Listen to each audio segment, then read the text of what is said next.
Hello बच्चों, आज के इस वीडियो में हम पढ़ने वाले हैं diversity in living organism. Diversity का मतलब होता है वेरिएशन या चेंजेज, और वेरिएशन या चेंजेज जो हम पढ़ने वाले हैं वो लिविंग ऑर्गेनिज्म में पढ़ने वाले हैं। जितने भी लिविंग ऑर्गेनिजम्स हैं like as plants and animals, आंकड़े की अगर हम बात करें तो आंकड़े में अबाउट 1.7 to 1.8 बिलियन प्लांट्स और एनिमल्स की स्पीशीज पाई जाती हैं पूरे हमारे यूनिवर्स में। तो ये आंकड़ा बहुत मायने रखता है। डाइवर्सिटी की बात करें तो जो विभिन्नताएं या वेरिएशन देखने को मिलता है उन्हें ही हम डाइवर्सिटी बोल देते हैं। और अगर हम विशेष रूप से डाइवर्सिटी लिविंग ऑर्गेनिजम्स में पढ़ रहे हैं तो हम इसे बायोडाइवर्सिटी कह सकते हैं।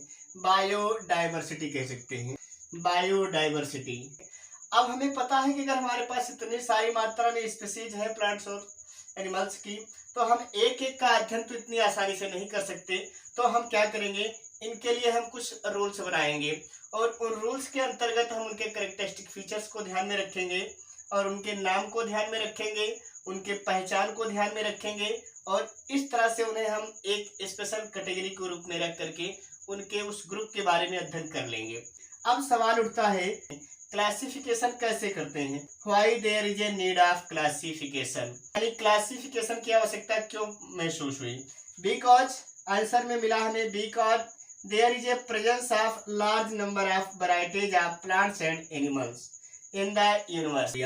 तो क्लासिफिकेशन क्या है, इसकी डेफिनेशन के बारे में जानेंगे। क्लासिफिकेशन क्या है। क्लासिफिकेशन की बात करें तो क्लासिफिकेशन को आप आसानी से डिफाइन कर सकते हैं। सिंपल भाषा में अभी हम इतना जान सकते हैं कि arrangement of plants and animals into groups with their special features, arrangement of plants and animals into groups with their special features। Classification क्या भैया, arrangement of plants and animals into groups with their special features is called as classification. कि classification करते क्यों हो भैया, कारण कई हैं भैया। पहले कारण में हम कह सकते हैं क्योंकि हमें इजी मेथड मिल जाएगा, इजी तरीके से हम उन्हें आसानी से पढ़ लेंगे। बिल्कुल, अगर हम एक उस एनिमल के एक स्पीशीज के बारे में पढ़ ले रहे हैं तो इसका मतलब हम उस सारे के सारे एनिमल के बारे में पढ़ ले रहे हैं। तो इजी मेथड के लिए। और दूसरा क्या कारण हो सकता है, आइडेंटिफिकेशन के लिए, पहचान के लिए। उस स्पेशल टाइप के ऑर्गेनिजम्स में क्या स्पेशल कैरेक्टर है जो कि अलग ऑर्गेनिज्म से रखता है। तो पहला क्या कारण है क्लासिफिकेशन का, इजी मेथड, उनके बारे में स्टडी करने का इजी मेथड मिल जाएगा। दूसरा है आइडेंटिफिकेशन, उस एनिमल को या प्लांट्स को हम सब एनिमल और प्लांट से कैसे डिफर कर रहा है वो आइडेंटिफिकेशन के द्वारा हम जान जाएंगे। आगे चलते हैं हम। दूसरा है identification, special features in that organisms. Special feature क्या है, जो उसकी पहचान है, जो कि अन्य ऑर्गेनिज्म से अलग करती है, उसे ही हम आइडेंटिफिकेशन कहते हैं। तीसरी समस्या थी नॉमेनक्लेचर। अब अगर हमने पहचान करना सीख लिया तो नॉमेनक्लेचर में भी समस्या थी, क्योंकि ये जो भी एनिमल या प्लांट जहां पर भी ये ओरिजिनेट हो रहे थे वहां पर उनका डिफरेंट नेम हो रहा था। तो नॉमेनक्लेचर करने का एक साइंटिफिक वे निकाला गया। तो इसे आप लिख सकते हैं, नॉमेनक्लेचर है क्या, scientific rule for naming of species, for naming of organism. ये है नेमिंग ऑफ ऑर्गेनिज्म, यानी कि scientific rule for naming of organisms. उस ऑर्गेनिजम्स का नाम, जैसे मान लीजिए हमारे यहाँ अगर इंडिया में है मैंगो, तो इसे तो हम आम कह देंगे, मैंगो को आम कह देंगे, लेकिन वहाँ पर हो सकता है इस नाम को किसी और नाम से जाना जाता हो। अपने यहाँ तुलसी है, तुलसी हम कहते हैं यहाँ पे, लेकिन हो सकता है उसे आउट ऑफ इंडिया या आउट ऑफ कंट्री उसे और किसी नाम से जाना जाता हो। वो वहाँ के नेचर के अकॉर्डिंग, वहाँ की सर्वाइवलिटी के अकॉर्डिंग, वहाँ के हैबिटेट के अकॉर्डिंग अलग अलग हो जाता है, लेकिन है तो चीज़ एक ही। अगर है एक ही तो इन सब का नाम एक हो और सारे लोग उस नाम के अनुसार उसको पहचाने, इसीलिए हमें नॉमेनक्लेचर की आवश्यकता महसूस हुई। आगे हम बात करते हैं ये साइंटिफिक नेम कौन देगा। नॉमेनक्लेचर में 2 कमेटी बनाई गई, 2 कमेटी का गठन किया गया। 2 कमेटी का गठन किया गया। पहले को बोला गया आईसीबीएन, जिसका फुल फॉर्म है international code for botanical nomenclature. Botanical nomenclature, international code for botanical nomenclature. ये पॉइंट आप याद रखेंगे। ये फुल फॉर्म है। आईसीबीएन एक कमेटी है, international code for botanical nomenclature, जो कि किसी भी प्लांट के नेम को लेकर सजेशन करती है कि इस प्लांट का क्या स्पेशल नाम रखा जाएगा। तो ICBN international code for botanical nomenclature plant के लिए रिस्पॉन्सिबल है। आईसीजेडएन फुल नेम है international code for zoological nomenclature.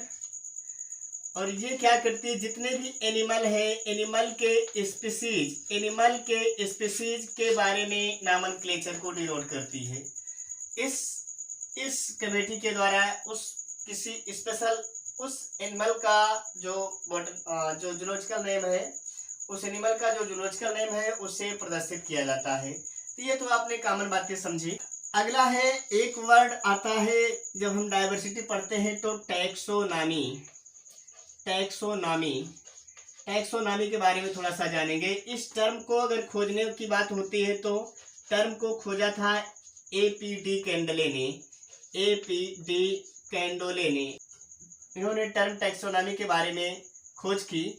और टैक्सोनॉमी है क्या भैया? अगर हम ध्यान देंगे, अगर हम नॉमेनक्लेचर की बात कर लें और साथ ही साथ आइडेंटिफिकेशन की बात कर लें, क्लासिफिकेशन की बात कर लें, तो हम इन तीनों का अगर अध्ययन करते हैं तो यही हम टैक्सोनॉमी कह देते हैं। इसी को हम टैक्सोनॉमी कह सकते हैं। Branch of biology in which we can study nomenclature, identification and classification of that organisms or species. This is called taxonomy. अब एक और टर्म आता है कभी कभी सिस्टमेटिक। ये पॉइंट इंपॉर्टेंट है। सिस्टमेटिक क्या है? सिस्टमेटिक टर्म भी आप जानते रहिए। इसको देने वाले साइंटिस्ट का नाम है कैरोलस लिनियस। और इन्होंने कहा कि अगर हम टैक्सोनॉमी के साथ साथ फाइलोजेनी का भी अध्ययन करते हैं, फाइलोजेनी का भी हम अध्ययन करते हैं, तो इसे ही सिस्टमेटिक्स कहा जाता है।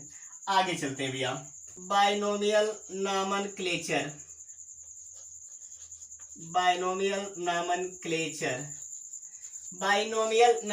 का मतलब क्या होता है भैया? बाई का मतलब होता है टू, बाई का अर्थ होता है टू, नेम का मतलब होता है नेम, टू नेम। यानी जो भी प्लांट या एनिमल की स्पीशीज की हम बात करेंगे, उसके नॉमेनक्लेचर की अगर हम बात करते हैं तो उसका नाम दो शब्द से मिलकर बना होता है। पहले को बोलेंगे जेनेरिक नेम, जो कि जीनस को डिनोट करता है, और दूसरा है हमारा स्पेसिफिक एपिथेट, जो कि हमारे स्पीशीज को डिनोट करता है। भैया ये पॉइंट याद रखेंगे। बाइनोमियल में दो नाम की बात करेंगे। जेनेरिक नेम जीनस को डिनोट करेगा, स्पेसिफिक एपिथेट नेम स्पीशीज को डिनोट करेगा। First genus letter will be capital. First genus letter capital में लिखा जाएगा, और फर्स्ट स्पीशीज लेटर जो लिखा जाएगा वो स्मॉल में लिखा जाएगा। फर्स्ट जीनस लेटर कैपिटल में लिखा जाएगा। तीसरे पॉइंट में ये बताया गया कि जो नेम लिखा जाएगा वो लैटिन वर्ड में लिखा जाएगा, और लैटिन वर्ड प्रिंटेड में लिखना है तो हम क्या करेंगे? प्रिंटेड में लिखेंगे तो इटैलिक थोड़ा सा तिरछा लिखेंगे, वरना हम अंडरलाइन कर देंगे। सपोज दैट, मान लीजिए मैं आपको एक एग्जांपल देके बता रहा हूँ, ये पॉइंट नोट कर लें।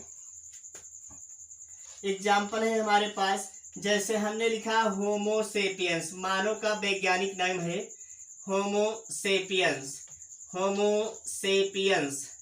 तो होमो में यस कैपिटल लिखेंगे, और दूसरा स्पीशीज है यस स्मॉल लिखेंगे और अंडरलाइन कर देंगे। और लास्ट में यह भी बताया गया है, जिस भी साइंटिस्ट के द्वारा ये नेम दिया गया है, उस साइंटिस्ट का नाम 2 से 3 अक्षरों के रूप में आप टॉप पे लिख सकते हैं। यहाँ पे जैसे लीनियस ने दिया है तो LINN ऐसा डिनोट कर सकते हैं।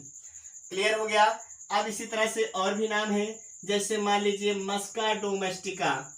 मस्का डोमेस्टिका नाम है, मस्का डोमेस्टिका, ये भी नेम इसी तरह से लिखा जाएगा, डोमेस्टिका। मस्का डोमेस्टिका का मतलब होता है हाउस फ्लाई, और इसे अंडरलाइन कर देंगे। इसे हम मक्खी बोलते हैं, हाउस फ्लाई। जनरल में ये हाउस फ्लाई के नाम से जानी जाती है, तो ये इसका साइंटिफिक नेम है। अगला हम पढ़ते हैं hierarchy of classification. Hierarchy of classification. Hierarchy of classification क्या है? हायरार्ची ऑफ क्लासिफिकेशन का मतलब हो गया इनको कैटेगराइज किया गया। जो कैटेगराइज किया गया है वो कितने भागों में कैटेगराइज किया गया है किसी प्लांट्स एंड एनिमल के स्पीशीज को। पहला है हम जो पढ़ते हैं वो पहला किंगडम होगा। किंगडम होगा, पहली कैटेगरी है किंगडम। दूसरी कैटेगरी है फाइलम। दूसरी कैटेगरी है फाइलम, या इसी को हम क्या बोल देते हैं, इसी को अगर बॉटनी में बात करते हैं तो यहाँ पे OR, इसी को हम क्या लिखते हैं, इसी को लिखते हैं डिवीजन। डिवीजन भी लिखते हैं अगर बॉटनी में हम इसके बारे में अध्ययन करते हैं, बॉटनी के बारे में अध्ययन करते हैं। तीसरा है आपका किंगडम, फाइलम, उसके बाद हो गया क्लास, चौथा हो गया क्लास, ऑर्डर, पांचवा हो गया फैमिली, छठा हो गया जीनस, और सातवां हो गया स्पीशीज।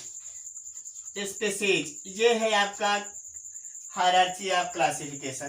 पहला है किंगडम, फाइलम या डिवीजन कहते हैं बॉटनी के केस में, फाइलम हम जूलॉजी के केस में कहते हैं। तीसरा है क्लास, चौथा order, family, genus and species. इसमें और भी कैटेगरी दे रखी है, बट जो मेन कैटेगरी है यही इतनी है, इसके बारे में हम पढ़ते हैं।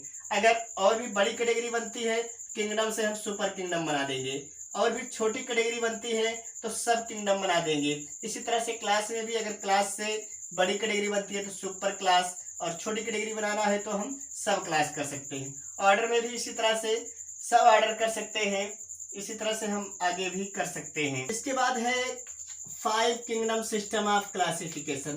5 किंगडम सिस्टम ऑफ क्लासिफिकेशन, ये आप याद रखेंगे। ये किसके द्वारा दिया गया है? R.H. हुट्टेकर के द्वारा। R.H. हुट्टेकर नाम के एक साइंटिस्ट थे, इन्होंने इस कैटेगरी को दिया, और इन्होंने जो दिया है ये 1969 ईयर में दिया है। इस कैटेगरी के अनुसार हम क्या पढ़ते हैं, R.H. हुट्टेकर ने जो भी प्लांट्स और एनिमल्स हैं उनको 5 कैटेगरी में इन्होंने डिवाइड किया। 5 कैटेगरी कौन कौन सी है भैया? पहले को इन्होंने क्या कहा, पहले को इन्होंने तो कह दिया मोनेरा कह दिया भैया, मोनेरा कह दिया। दूसरे को इन्होंने प्रोटिस्टा कह दिया,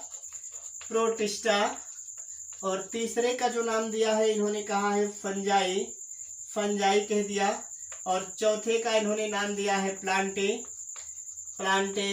और पांचवे का जो नाम दिया है वो है आपका एनीमेलिया।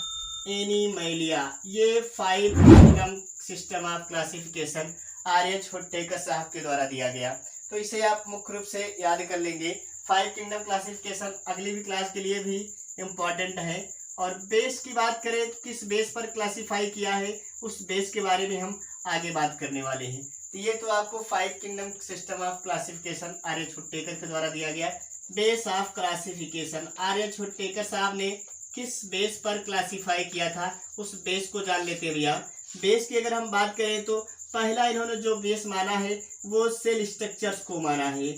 सेल स्ट्रक्चर यानी कि जो आपके एनिमल या प्लांट बने हुए हैं वो कैसे बने हुए हैं, वो प्रोकैरियोटिक है या यूकैरियोटिक है। Prokaryotic means primitive type of cell, it means they have no well developed nucleus in their cell and they have absent of all these cell organelles, so they are called prokaryotic type of cell. And eukaryotic type of cell means they have well developed nuclear membrane, nucleus and all the cell organelles present in this type of cells, right?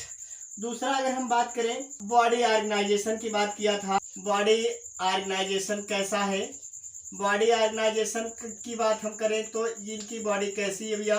Body organisation cell level है, cell level है या tissue level है या argon level है या argon system level है, ये बात को लेकर के इन्होंने क्लासिफाई किया था, ये बेस इन्होंने माना था। तीसरे पॉइंट की अगर हम बात करें तो तीसरे पॉइंट में इन्होंने जो मेन आधार माना था, रिप्रोडक्शन कैसा होता है, रिप्रोडक्शन कैसा होता है इन एनिमल में, ए सेक्सुअल मोड ऑफ रिप्रोडक्शन है या सेक्सुअल मोड ऑफ रिप्रोडक्शन है या वेजिटेटिव मोड ऑफ रिप्रोडक्शन है।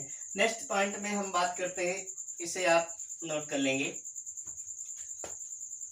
अगला बेस भैया mode of nutrition, mode of nutrition, ये कैसा न्यूट्रिशन शो करते हैं भैया, कैसा न्यूट्रिशन शो करते हैं। पहला है या तो वो autotrophic mode of nutrition show करते हैं, या तो ऑटोट्रॉफ है या तो वो हेट्रोट्रॉफ है, हेट्रोट्रॉफ है, हेट्रोट्रॉफ, हेट्रोट्रॉफ है, ये दो में कोई हो सकते हैं। तीसरा अगर होगा तो मिक्सोट्रॉफ हो सकता है, मिक्सोट्रॉफ, मिक्सोट्रॉफ का मतलब होता है कि दोनों ही कंडीशन को फॉलो कर रहा है, यानी कि वो दोनों या तो ऑटोट्रॉफ या हेट्रोट्रॉफ दोनों ही प्रॉपर्टी को शो करता है। तो ये मोड ऑफ न्यूट्रिशन को भी इन्होंने मेंशन किया हुआ था।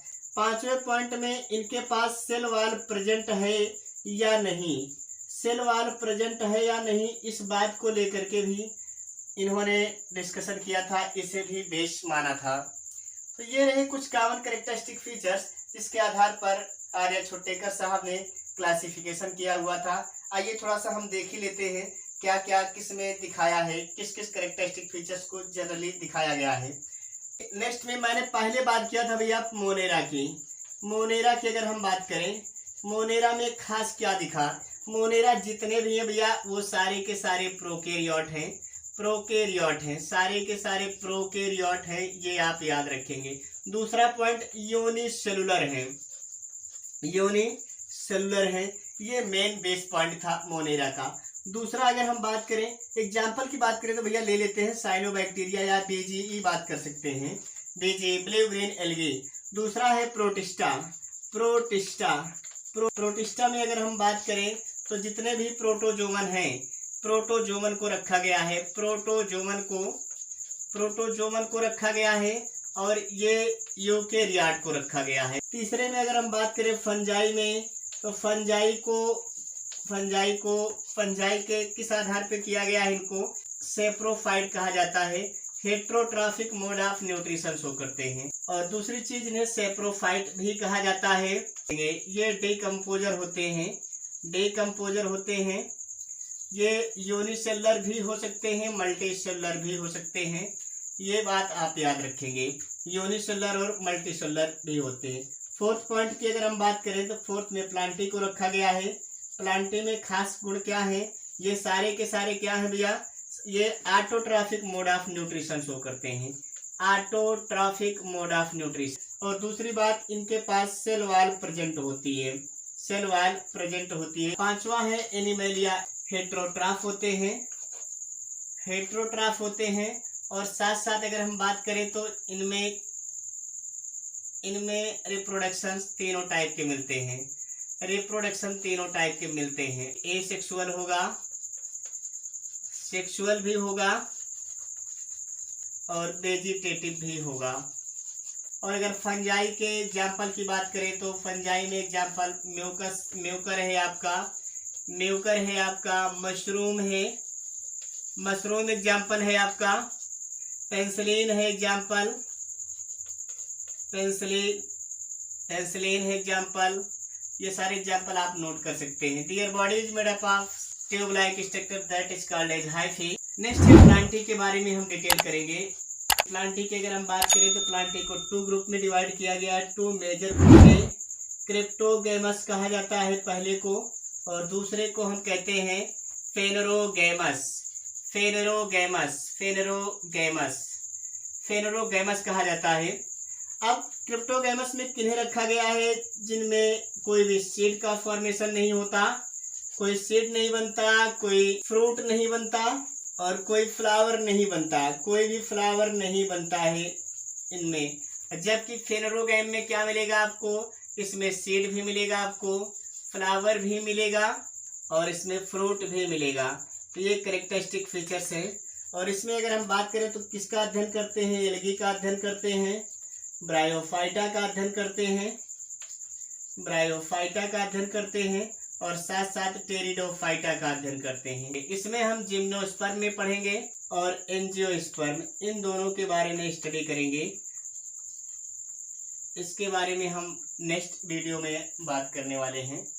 तब तक के लिए आप तैयारी करें, मेहनत से पढ़ें, ईमानदारी से पढ़ें और फिर मिलते हैं अगले वीडियो में। तब तक के लिए